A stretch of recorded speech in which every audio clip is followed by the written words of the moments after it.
Donc, bienvenue à ce troisième cours d'INF 130 qui va parler des sous-programmes, les procédures et les fonctions. Donc, premièrement, on va reparler un peu de concept de sous-programme. Donc, on sait déjà c'est quoi le principe fondamental d'un sous-programme. Hein? C'est un bloc de code qui est capable d'être exécuté de manière semi-indépendante.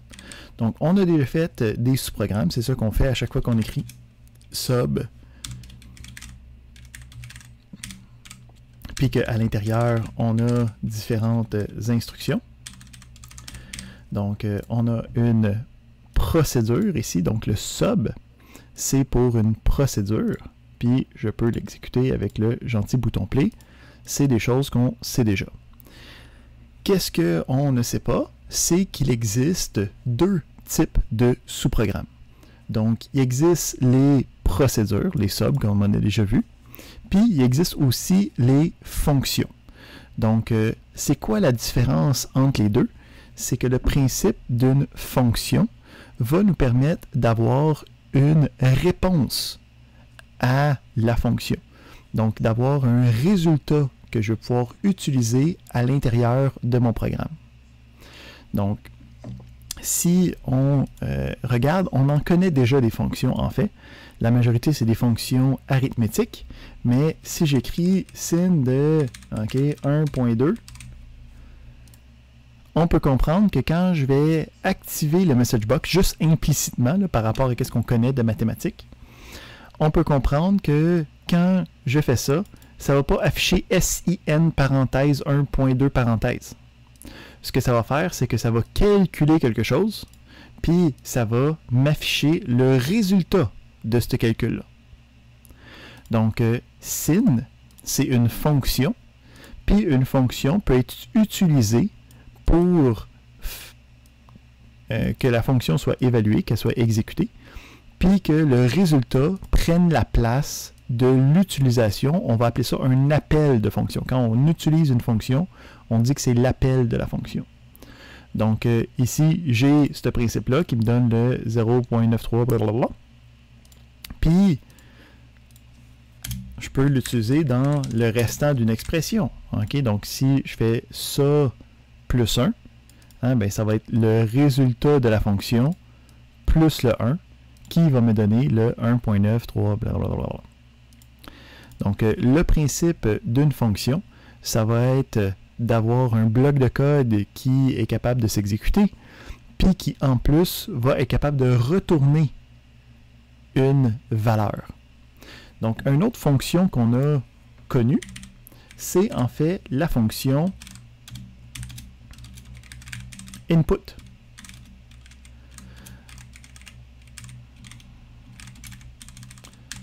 Donc, la fonction input,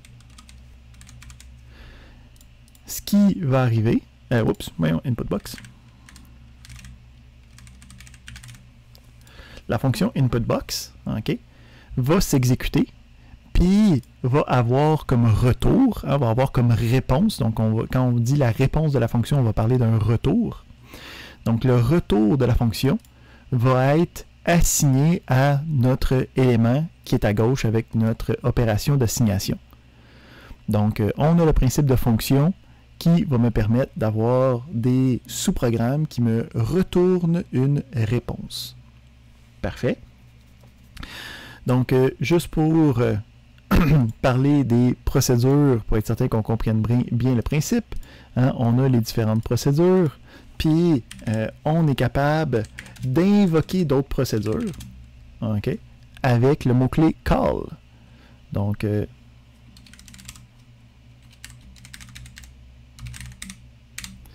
ici, je peux faire un call d'une procédure.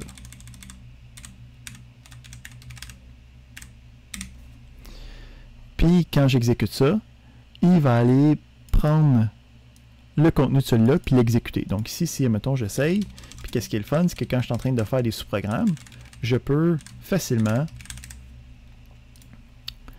faire plusieurs appels à la fois.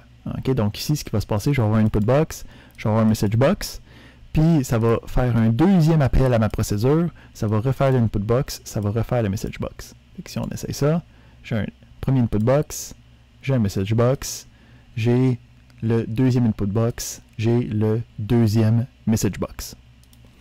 Donc, quand on a des procédures, le principe, c'est qu'on peut utiliser le mot-clé call pour être capable d'appeler la procédure. On va voir qu'on peut aussi avoir... Oui. J'ai une question.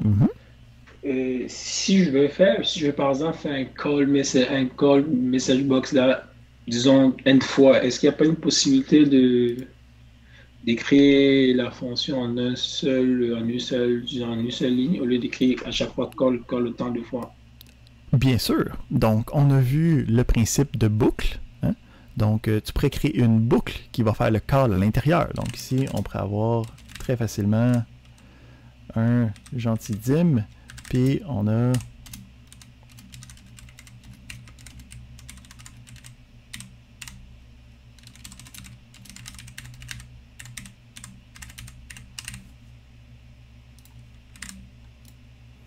quelque chose comme ça qui va me permettre de appeler juste une fois quelque chose, mais que ça s'exécute 3 fois. Donc, un dernier élément par rapport aux procédures, puis on va voir aussi aux fonctions, c'est le principe de paramètres d'entrée. Donc, les paramètres d'entrée, c'est aussi quelque chose qu'on a vu un peu implicitement. Quand on a n'importe quel sous-programme, que ce soit une fonction ou une procédure, à l'intérieur des parenthèses, des fois, je peux envoyer des informations au sous-programme. Donc ça, c'est ce qu'on appelle des paramètres d'entrée. Donc les procédures sont capables de voir les paramètres d'entrée, mais on va revenir à ça dans quelques instants. Avant de regarder ça, je veux regarder le principe de fonction. Donc le principe d'une fonction, encore une fois, c'est un bloc de code qui va être capable de trouver une réponse. Puis le but, moi, c'est de pouvoir retourner cette réponse-là pour être capable de faire quelque chose avec. Donc, on a ici le mot-clé function à la place du mot-clé sub qui va être capable de déclarer une fonction. On a ensuite ici je fais une fonction qui est complètement académique, là, qui ne sert pas à grand chose, là, mais c'est juste pour voir les différents mécanismes. Donc on a le principe du mot function, le nom de la fonction, puis ensuite, puisque la fonction, il faut qu'elle trouve une réponse. Il faut que ça aille un retour. Il va falloir indiquer le retour, il est de quel type. Donc, on se souvient, quand on déclare une variable, il faut toujours déclarer un type avec la variable pour dire ça va avoir quelle forme. Bien, là, ici, on va avoir un type pour la valeur de retour. Donc, en gros, ma réponse à ma fonction va avoir quelle sorte de valeur. Un entier pour integer, des double, des boolean, OK? Quand tu disais type, là, tu parles, mettons, quand tu mets as string ou as double. Exactement. Donc, c'est exactement cette syntaxe-là, en fait, qu'on utilise, mais après la première ligne directement. Fait que ici, je veux retourner la valeur 5, fait que je veux retourner un entier, fait que j'écris littéralement as integer après le contenu de après le nom de ma fonction puis les parenthèses. Donc, c'est pour ça qu'on met les parenthèses, parce que normalement ça le fait automatiquement, vu que maintenant ça l'a changé, c'est ça? Ben c'est ça, là il va falloir comme insérer les parenthèses manuellement par nous-mêmes aussi, pour avoir le as integer, ou en tout cas le as quelque chose. Après ça, on peut faire ce qu'on veut à l'intérieur, donc on aurait des calculs, ok, très palpitants, ok. Puis le principe, c'est qu'à un certain point, il va falloir indiquer c'est quoi la réponse de ma fonction. Donc, pour être capable d'indiquer la réponse de la fonction te donne une variable automatique qui est automatiquement déclarée, qui va être la variable de retour. Donc, dans cette variable-là, la valeur que je vais y assigner, la valeur qu'elle va avoir à la fin de ma fonction, à la fin de l'exécution de la fonction, ça va être la réponse à la fonction, ça va être la valeur de retour. Donc, la fonction a cette variable-là qui est automatiquement déclarée, Puis cette variable-là a toujours le même nom que le nom de la fonction elle-même. Donc ici, juste en écrivant function retourne 5 as integer, ça m'a créé une variable qui s'appelle retourne 5, qui va avoir, qu'il faut aller assigner pour dire c'est ça le résultat de ma fonction.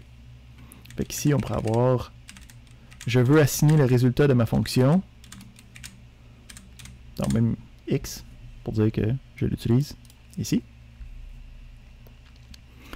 Puis avec ça, j'ai une fonction en bonne et due forme. Là, la problématique qui arrive quand on travaille avec des fonctions, c'est que quand je vais cliquer sur le bouton play dans cette fonction-là, il va se passer rien. Pourquoi? Parce que le principe, c'est que ça fait toutes les instructions, mais il n'y a quand même aucune instruction d'affichage, puis il n'y a quand même aucune instruction de saisie. Puis ici, point important, quand on travaille avec les fonctions, le but de la fonction, puisque c'est de trouver juste un élément simple, une réponse à une question, habituellement avec une nature mathématique, on va éviter d'utiliser les input box et les message box à l'intérieur de fonctions. Donc, on ne veut pas avoir de message box, puis on ne veut pas avoir de input box à l'intérieur de fonctions. Si on veut avoir de l'affichage puis de la saisie, ce qu'on va faire, c'est qu'on va se faire une procédure de test à côté qui va me permettre de tester ma dite fonction. Fait qu'on va se faire ça à l'instant.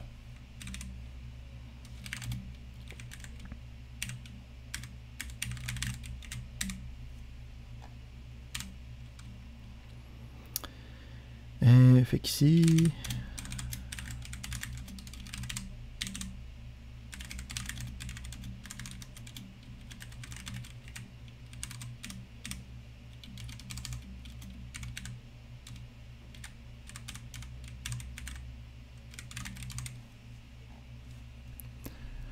Donc, si je regarde qu'est-ce qui se passe ici, je me déclare une variable qui va recevoir la réponse de ma fonction, parce que le but d'une fonction, c'est de retourner une réponse, de retourner un retour. Donc, on va utiliser le mot-clé retour, c'est le nom dans le lexique informatique. Donc, on a la fonction qui a un retour. Quand j'invoque la fonction, c'est comme si j'avais marqué signe de quelque chose ici. Donc, ça va trouver, en exécutant le contenu de cette fonction-là, c'est quoi la réponse.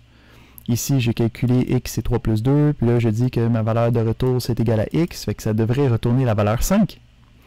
Donc, ça va devenir 5 ici, ça va être assigné à ma réponse, puis ensuite, la réponse va être affichée dans un message box. Fait qu'en exécutant ça, je devrais avoir, oups, il faudrait que je cherche écrire message box. On va avoir notre valeur 5 qui a été retournée de notre fonction retourne 5. Évidemment, c'est ici une expression. On continue à pouvoir rentrer des informations additionnelles. Donc ici, ça va trouver la valeur 5, ça va additionner 2, le résultat de ça va aller dans la réponse, puis ça va me donner mon 7. J'ai une question de Serge. Oui, salut Hugo. Bonjour. Ma question est relative à ce que tu viens de faire. Est-ce que plutôt que de faire un call message box dans la procédure, je peux faire un call message box dans la fonction et demander juste à la procédure, va chercher toute la réponse dans la fonction? Donc, c'est une excellente question et la réponse c'est un extrêmement catégorique. Non, tu veux absolument ne jamais faire ça. OK? Donc, ici, le principe, c'est que... c'est une erreur habituelle. Fait que ta question est complètement à point, là. Mais je veux vraiment marteler que c'est pas ça qu'il faut faire. Donc, le but de la fonction, c'est vraiment d'être un petit bloc tout seul qui est réutilisable, qui va juste être la partie de calcul que j'ai besoin de faire. Donc, pour te donner une analogie, quand on a utilisé sin ici, là, OK? Quand j'ai écrit ça, qu'est-ce que je m'attendais qu'il arrive? Est-ce que je m'attendais que ça me donne juste directement la réponse? Ou est-ce que je m'attendais que quand j'exécute ça, il y ait un pop-up qui me dit « Bonjour, bienvenue dans l'application qui calcule les sinus des angles. Quel sinus voulez-vous calculer aujourd'hui? » Puis là, j'aurai un input box, là, je rentre quelque chose. Puis là, ça serait comme merci, l'angle que vous avez calculé aujourd'hui est de tant. Puis là, j'aurai un message box. Non, c'est pas ça que je veux ici. Là. Quand on a une fonction, le but, c'est d'aller direct au but, ok, d'aller juste faire la partie de calcul. Donc, on va toujours reléguer l'affichage puis la saisie à des procédures de test, à des procédures, ok, qui sont externes. Donc, non, on ne veut jamais avoir le résultat parce que je vais être capable aussi d'utiliser ce résultat-là à d'autres endroits. Donc, si j'avais mis le message box à l'intérieur, je n'aurais pas pu utiliser l'élément ici dans une équation externe. Donc, pour toutes ces raisons-là, on va éviter d'utiliser des input box, on va éviter d'utiliser des message box à l'intérieur de fonctions. Excellent. Donc, on a ici un petit exemple de comme qu'est-ce que je viens de faire. On a des gentils exercices à faire comme d'habitude après, durant la période de laboratoire, après la période magistrale. Fait qu'on continue, puis on va aller regarder le principe de paramètres. Donc, on s'est déjà dit qu'on sait c'est quoi déjà des paramètres. Hein? Donc, quand j'ai dans un sous-programme quelconque, que ce soit une procédure ou que ce soit une fonction, les deux sont capables d'avoir des paramètres. On a des parenthèses, puis on est capable d'envoyer de l'information à l'intérieur des parenthèses. Fait que là, la question, c'est comment je fais pour me créer des sous-programmes, que ce soit des procédures ou des fonctions, qui vont être capables de recevoir des paramètres. Fait que, premièrement, quand on va parler de paramètres, hein, on va habituellement... on dit que le paramètre, c'est une information primordiale pour que le sous-programme soit capable de s'exécuter. Donc, le principe ici, c'est que si j'ai SYN, puis si je marque rien à l'intérieur, ça serait normal qu'il y ait quelque chose de fondamentalement pas correct qui se passe. Là. Parce que de juste marquer SYN, puis de faire Enter, de moi la réponse, c'est comme impossible. Hein? Donc, le SYN, il a besoin de l'angle pour calculer le sinus de l'angle. Même principe ici, le input box. Le input box, c'est je te donne un message, puis je te demande de me dire quelque chose. Ben, sans message, ça fait peu de sens. Même principe pour le message box. Donc, le message box, le but, c'est d'afficher un message. Si je décide d'y envoyer aucun message, ça marche pas fort. Qu'est-ce qui est supposé se passer là? Donc, le principe de paramètres d'entrée, ça va être des éléments obligatoires pour être capable de faire fonctionner mon sous-programme. Fait que on va faire un petit exemple de ça. Donc, on peut avoir des paramètres sur des procédures comme sur des fonctions. Okay? Il n'y a pas de distinction.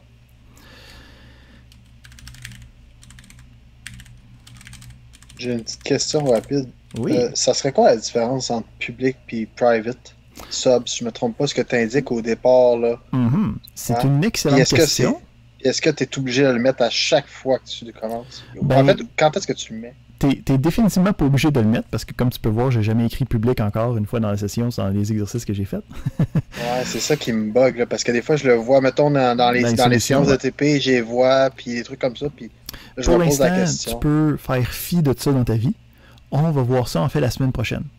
Fait que, si je peux retenir ta question, pour l'instant, je peux te dire que tu n'as pas besoin de l'écrire jamais pour qu'est-ce qu'on fait en ce moment. Fait que on va voir la semaine prochaine qu'est-ce que ça peut impliquer. OK. Puis ça va faire partie aussi. L'option explicite aussi va en faire partie la semaine prochaine. L'option explicite, ça c'est quelque chose qu'on a vu dès le début. OK? Ouais, c'est ça, c'est juste pour définir tes c'est ça, c'est pour nous aider. Erreurs, c'est ça? Exactement. C'est pour nous aider quand on est en train d'écrire, ça va détecter plus d'erreurs. Fait que surtout avec du monde débutant comme vous, c'est vraiment important de l'écrire parce que si tu fais une faute de frappe ou quoi que ce soit, ça va te le dire tout de suite plutôt que d'essayer de trouver des manières de ne pas avoir d'erreur et de te donner des résultats erronés. OK, parfait. Puis dans le fond, je suis mieux aussi de me partir une nouvelle feuille Excel quand je fais les TP. Là. Oui, c'est ça. Oui. Parce que le document que vous me donnez, des fois, là, tu vas. Tu sais, dans le premier TP, il y avait comme exercice, tu cliquais sur le bouton, puis là, ça t'ouvrait la page, puis tu complétais toi-même. Sauf que dans les autres TP après, là, j'étais un peu perdu. Là. Je voyais pas les numéros d'exercice. Que... Ben, celui de la semaine passée, on t'a donné 2 classeurs. Puis si tu allais dans le classeur d'exercice, dans le classeur d'exercice, si tu cliquais sur voir solution, tu allais à la bonne place. Dans le classeur d'exercice, tu n'avais pas directement accès aux solutions. Fallait que tu ouvres le classeur de solutions pour avoir les solutions. Fait que là, tu allais directement là-dedans, puis tu pouvais tout simplement aller continuer compléter à travailler. Toi-même. Ok, parfait. Bon, merci. Pour le travail pratique, par exemple, lui, on te donne rien. Fait que c'est effectivement à vous de le faire de toute pièce. Fait que... Puis est-ce que ça te crée tout de suite un module quand tu commences ta nouvelle section? Ou il faut que tu te crées une nouvelle, tu sais, dans les onglets à côté, à gauche, là? Ben ici, le principe, c'est le module n'est pas là par défaut. C'est à toi de l'insérer à chaque fois.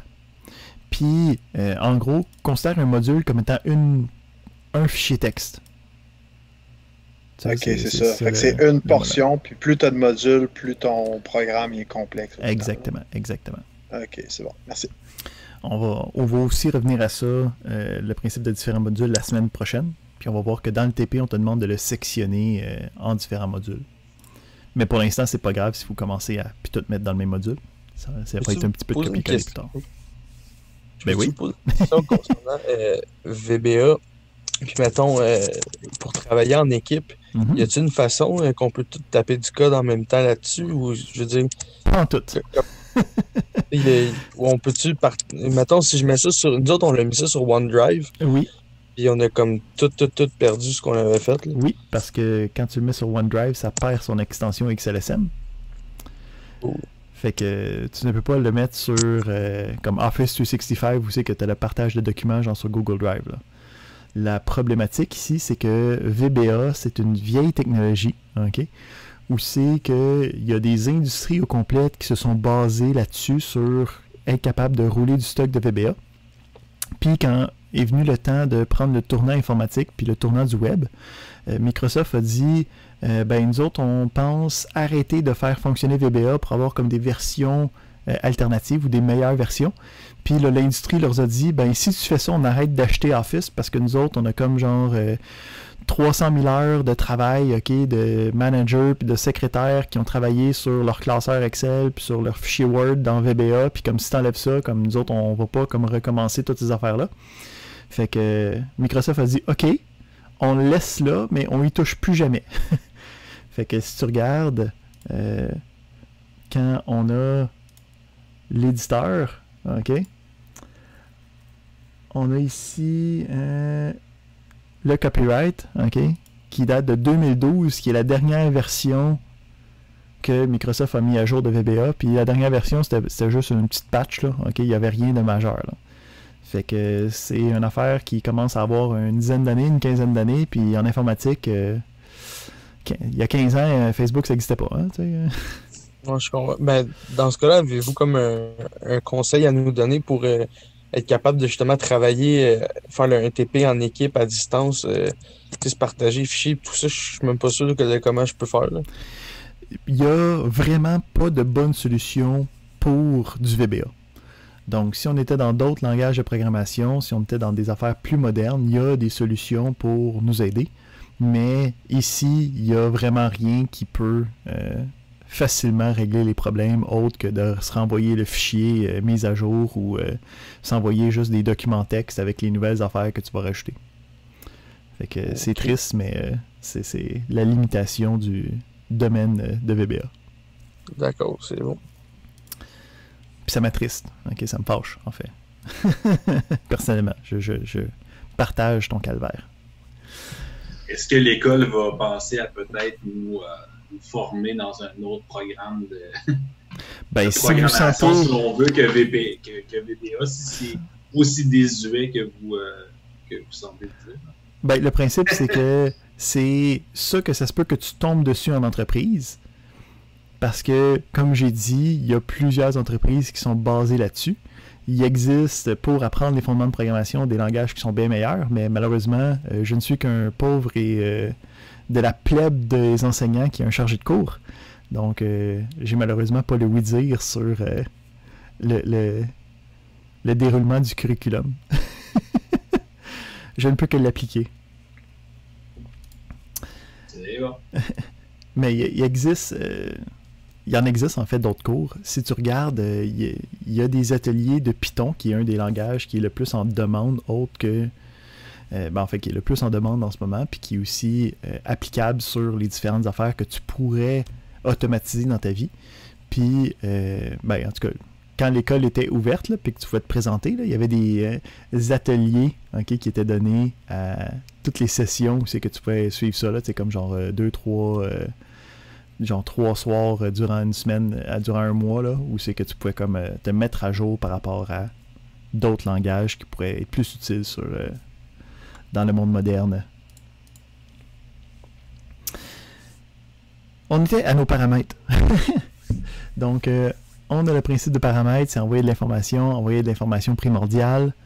La question, c'est comment est-ce que je suis capable de écrire un sous-programme qui va être capable d'avoir des paramètres.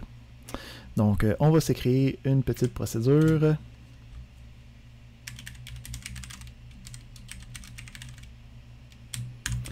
Fait que le principe, c'est que les paramètres vont venir être ajoutés à l'intérieur des parenthèses quand je vais construire mon sous-programme.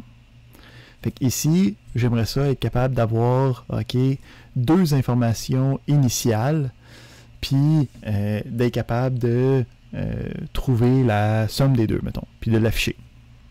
Attends, on avait dit afficher le double, mettons. Attends. Affiche le double. Fait qu'on reçoit une information, puis on veut afficher le double. Fait que pour être capable de faire ça, il faut comme déclarer une variable dans la liste de paramètres, donc à l'intérieur des petites parenthèses. Puis à la place d'utiliser le mot-clé dim, on va utiliser le mot-clé byval. On va revenir à ça tantôt. Le principe, c'est qu'on prend ça pour du cache pour l'instant.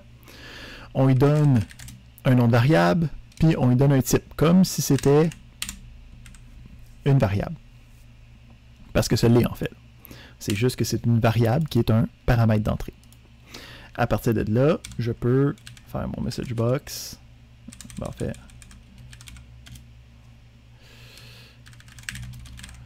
On va le faire au long, juste pour voir toutes les étapes possibles.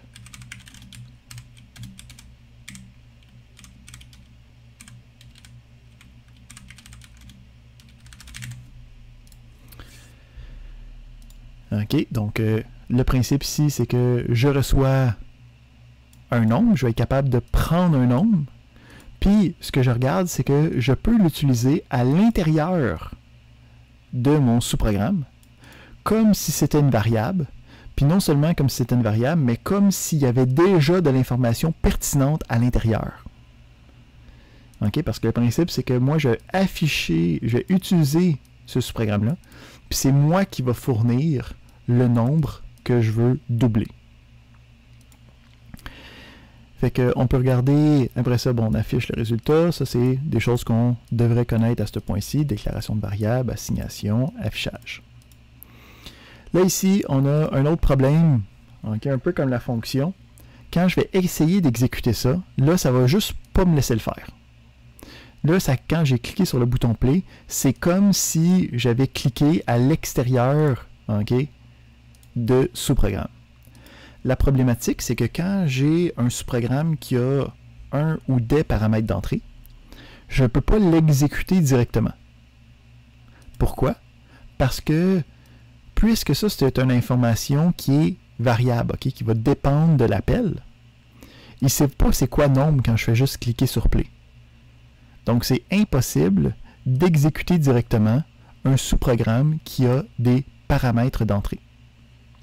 Fait qu'encore une fois, il va falloir se créer un deuxième sous-programme.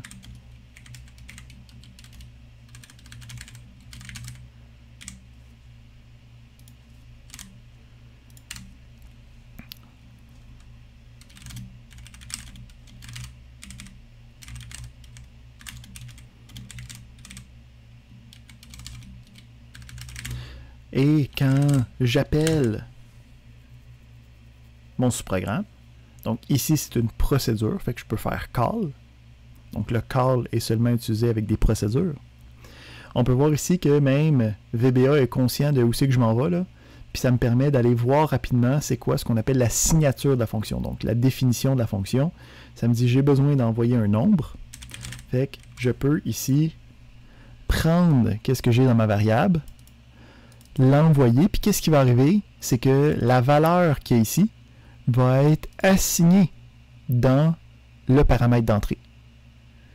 Donc, quand j'exécute ça, on peut voir que ça a pris le 10, ça l'a doublé, puis ça m'a donné le 20. Évidemment, si je change la valeur, puis je réutilise la même fonction,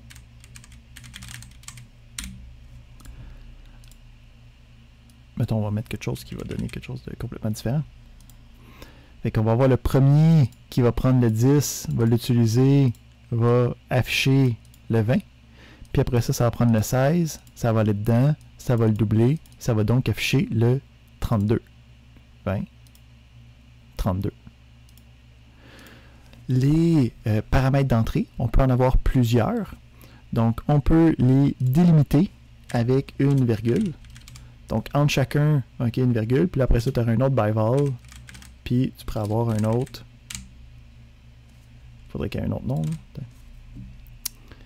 Mais on peut avoir avec nos différents paramètres, ok, une liste de paramètres. Puis là, quand vient le temps de l'utiliser, ben là, c'est à moi de fournir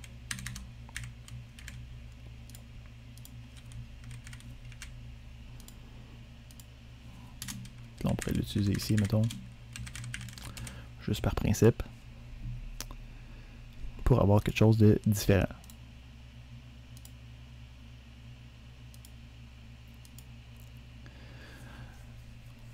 C'est quoi tes 4-6 que tu as mis après, là? Fait que ici, c'est juste un deuxième paramètre d'entrée par rapport à la fonction, parce que j'ai ici écrit une fonction qui a besoin de 2 informations pour fonctionner.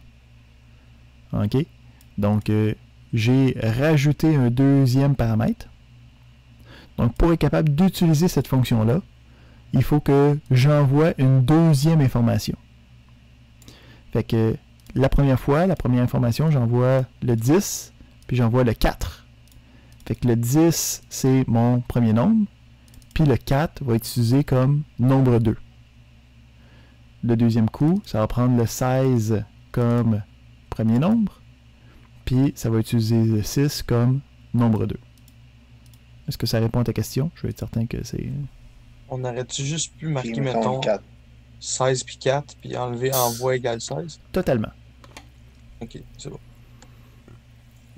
L'autre personne, est-ce qu'elle a confirmé ou infirmé que ça allait bien?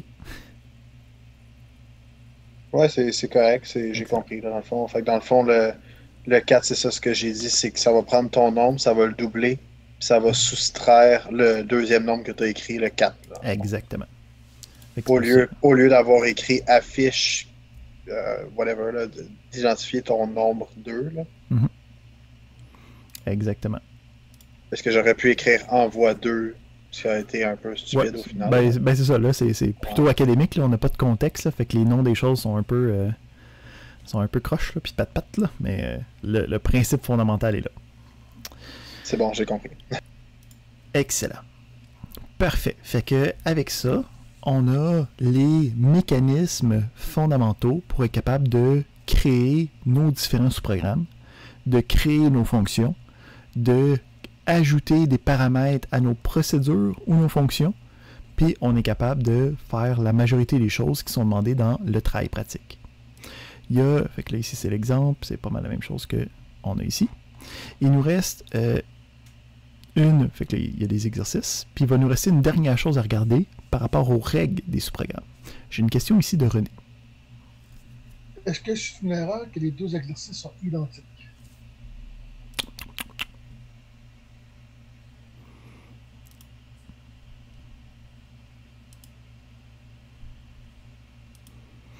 Ici, le principe, c'est pas identique. Regarde, il y a une modification à l'intérieur.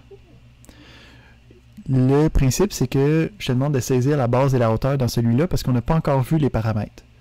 Okay. Fait que tu peux effectivement juste faire les exercices de la slide 10 maintenant qu'on sait tout d'une shot, puis tu es capable de juste travailler avec eux. C'est bon, merci. Excellent. Donc, il y a deux informations qui sont importantes quand on travaille avec les sous-programmes. Donc, il y a deux règles qu'il faut bien maîtriser pour ne pas se faire avoir quand on est en train d'écrire du code, puis qu'il y a des choses qui ne marchent pas, puis on ne comprend plus pourquoi. Donc, quand on utilise les différents sous-programmes, il faut faire attention à la durée de vie des variables. Donc, ça, c'est quelque chose que vous avez sûrement rencontré par vous-même. Le principe, c'est de dire si... je sais qu'on peut avoir ça. Ici, je vais faire...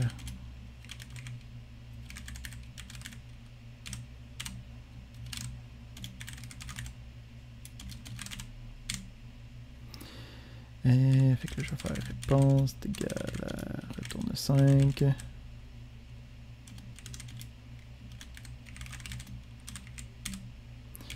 on a le message box de réponse. Donc, ça ici, il n'y a rien encore de nouveau là-dedans. Là. On fait juste revoir qu'est-ce qu'on a vu avec les fonctions. Donc, le but d'une fonction, c'est d'être capable de retourner une valeur.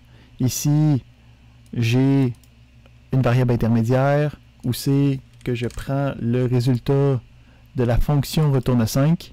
Donc, ça devrait prendre le 5, le mettre dans réponse, puis après ça, l'afficher.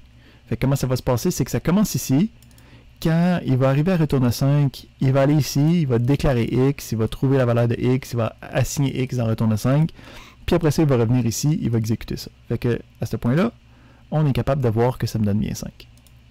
Là, la question, c'est qu'est-ce qui arrive si j'écris ça?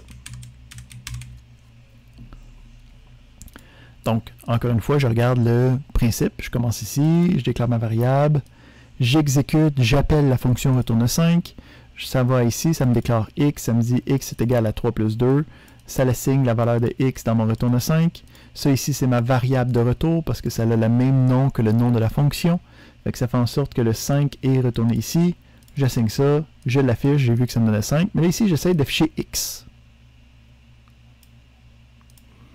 Quand je vais essayer d'exécuter ça, ça va me dire je ne suis pas capable d'exécuter ça. Pourquoi? Parce qu'en ce moment, le X n'existe pas à l'intérieur de ce sous-programme-là directement. Donc, la question qu'on peut se poser, c'est, ben là, je comprends pas, parce que j'ai exécuté ça, j'ai déclaré X, j'ai passé par ici, puis là, tu me dis que X, elle n'existe plus. Ben, je te dis, exactement. X n'existe plus rendu là. Pourquoi? Parce que les variables ont une durée de vie.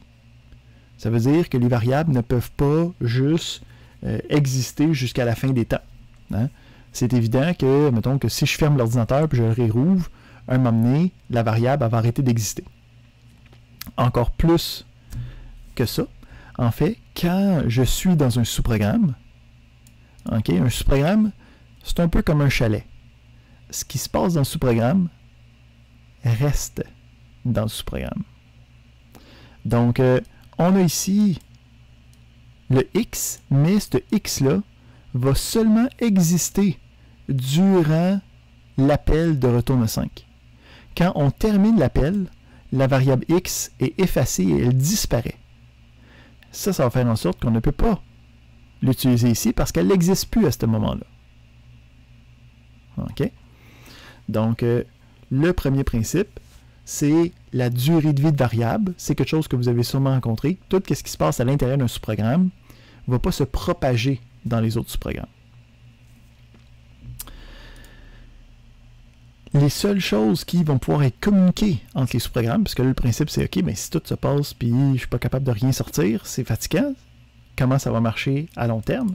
Les deux seules communications possibles à l'intérieur d'un sous-programme, ça va être, je peux rentrer de l'information avec les paramètres d'entrée, puis je vais pouvoir sortir de l'information avec les retours de fonctions. Donc, c'est les deux seuls mécanismes qui me permettent de transférer de l'information in et out, ok, de différents sous-programmes. Autrement, tout ce qui se passe à l'intérieur est détruit après son exécution. J'ai une question? Oui, salut Hugo. Bonjour. En fait, si j'aurais, dans cet exemple-là, si j'aurais créé X comme une constante avant même de commencer mon programme, est-ce que ça aurait marché? Est-ce que mon sous-programme l'aurait reçu? Quand tu as une constante, ok, c'est comme elle aurait été disponible pour tous les sous-programmes, mais la problématique, c'est que puisque c'est une constante, tu n'aurais pas pu la modifier, ok, en plein milieu. On va voir au prochain cours qu'il existe effectivement un mécanisme qui s'appelle les variables globales, qui nous permettent de faire des choses à l'extérieur des sous-programmes, mais on va voir qu'on l'explique seulement pour le proscrire, pour l'interdire dans le cours tout de suite après. Fait que, encore une fois, t'es dans la bonne piste, tu poses les bonnes questions, mais tu es juste une semaine d'avance. Merci. Excellent. Fait que ça, c'est notre première règle qu'il faut faire attention quand on travaille avec les sous-programmes. La deuxième règle qui existe quand on travaille avec les sous-programmes, c'est le principe de passage par valeur. Donc, on va encore se donner un petit exemple pour mieux comprendre la mécanique derrière. Donc, ici, on va retourner là. Ouais. Puis, je vais modifier celui-là ici.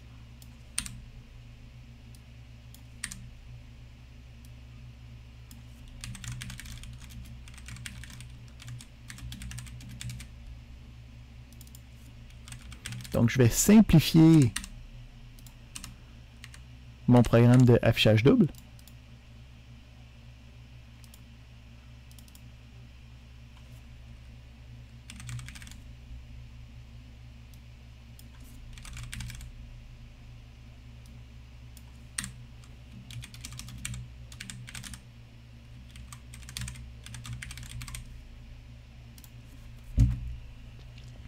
Puis on va regarder qu'est-ce qui se passe avec ça ici. Donc, je vais exécuter test d'affichage affiche double, puis on va regarder qu'est-ce qui se passe. Fait que je déclare une variable, ça s'appelle nombre, ok. J'assigne la valeur 10 à nombre, ça va bien. On appelle ma procédure affiche double, je lui envoie nombre qui contient 10, ok. Fait que cette valeur-là est envoyée ici. Qu'est-ce qui se passe à l'intérieur? Ben ici, je vais doubler la valeur de nombre. Fait que je prends l'ancienne valeur de nombre, je fais x2, puis ça devient ma nouvelle valeur de nombre. Puis après ça, je l'affiche. Fait que ici, puisque c'était 10, ça devrait me donner 20. Fait qu'une fois que j'ai terminé ici, je reviens où j'étais, puis j'affiche nombre directement.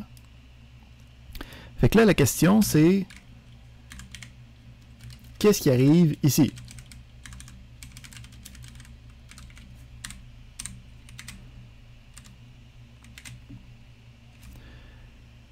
On a notre premier affichage qui est 20. Puis si on regarde le deuxième affichage, ça l'affiche 10, ça l'affiche pas 20. Fait que là ici, c'est weird.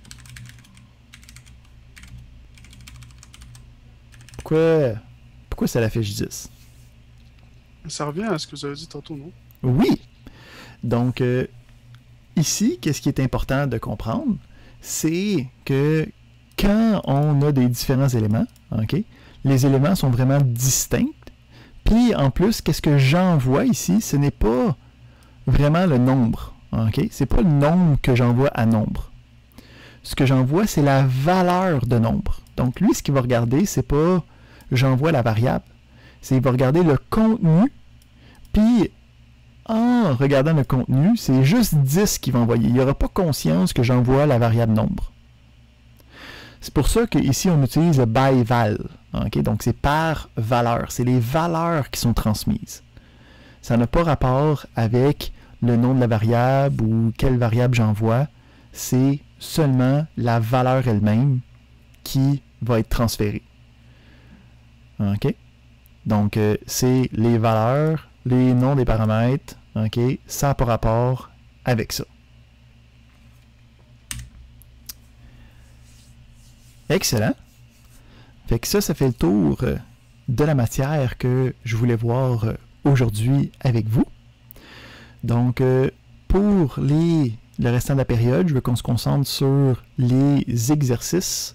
OK? Donc, spécialement avant de commencer le travail pratique, il commence quand même assez d'un coup, là. OK? Fait que on s'attend à ce que vous soyez compétent avec les sous-programmes, avec la création de fonctions, avec des paramètres, OK, avant de commencer le travail pratique. Donc, si vous n'avez pas checké ça, puis j'imagine pas, parce qu'on vient tout juste de faire le cours, je vous conseille fortement de passer au travers la série d'exercices sur les fonctions. Puis une fois que vous avez réussi ça, d'aller travailler sur le travail pratique. Puis avant de faire la série ces fonctions, de faire la série d'exercices qui est dans les notes de cours. OK? Donc, avec ces éléments-là, vous allez être prête pour être capable de bien travailler. Si vous voulez travailler en équipe immédiatement, c'est pas un problème. Donc, moi, je vais créer les breakout rooms habituels. Si vous voulez travailler en équipe, mettez votre numéro d'équipe à l'avant de votre nom. Puis, moi, je vais vous mettre dans la même salle avec ça. Donc, sinon, c'est tout pour la partie magistrale. Est-ce qu'il y a des questions d'ordre général avant que je commence à construire les différents breakout rooms? J'ai une question de Jonathan. Oui, j'avais une question. L'examen Intra 1, oui. L'examen Intra 1, c'est la semaine après la remise du TP. Donc, si on va sur le site de cours, puis si on va sur, j'ai dit, le site de cours, puis on va dans le plan de cours, quelque chose comme le 17 octobre. Nous autres, on est le groupe 6. C'est le 15 octobre. OK, parfait. Merci. Excellent.